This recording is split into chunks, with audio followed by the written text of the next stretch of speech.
সুনীল গঙ্গোপাধ্যায়ের কেউ কথা রাখেনি, কেউ কথা রাখেনি। ৩৩ বছর কাটল, কেউ কথা রাখেনি। ছেলেবেলায় এক বষ্টমী তার আগমনী গান হঠাৎ থামিয়ে বলেছিল, শুক্লা দ্বাদশীর দিন অন্তরাটুকু শুনিয়ে যাবে। তারপর কত চন্দ্রভোগ অমাবস্যা চলে গেল, কিন্তু সেই বষ্টমী আর এলো না। ২৫ বছর প্রতীক্ষায় আছে। মামা বাড়ির মাঝি নাদের আলী বলেছিল, বড় হও দাদা ঠাকুর, তোমাকে আমি ৩ প্রহরের বেল দেখাতে নিয়ে যাব। সেখানে পদ্ম ফুলের মাথায় সাপ আর ভ্রমর খেলা করে।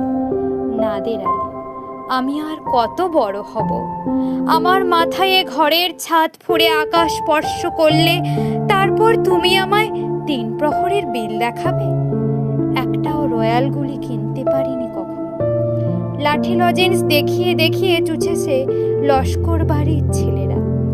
ভিখারির মতন চৌধুরীদের গেটে দাঁড়িয়ে দেখেছি। ভিতরে রাস উৎসব, অবিরল রঙের ধারার মধ্যে সুবর্ণ কঙ্কন পরা ফর্সা রমণীরা কত রকম আমোদে হেসেছে। আমার দিকে তারা ফিরেও চায়নি। বাবা আমার কাঁধ ছুঁয়ে বলেছিলেন, দেখিস একদিন আমরাও। বাবা এখন অন্ধ, আমাদের দেখা হয়নি কিছুই। সেই রয়্যালগুলি, সেই লাঠি লজেন্স, সেই রাস উৎসব আমায় কেউ ফিরিয়ে দেবে না। বুকের মধ্যে সুগন্ধি রুমাল রেখে বরুণা বলেছিল, যেদিন আমায় সত্যিকারের ভালোবাসবে সেদিন আমার বুকেও এরকম আতরের গন্ধ হবে। ভালোবাসার জন্য আমি হাতের মুঠোয় প্রাণ নিয়েছি। দুরন্ত ষাঁড়ের চোখে বেঁধেছি লাল কাপড়। বিশ্ব সংসার তন্ন তন্ন করে খুঁজে এনেছি ১০৮টা নীল পদ্ম। তবু কথা রাখেনি বরুণা। এখন তার বুকে শুধুই মাংসের গন্ধ।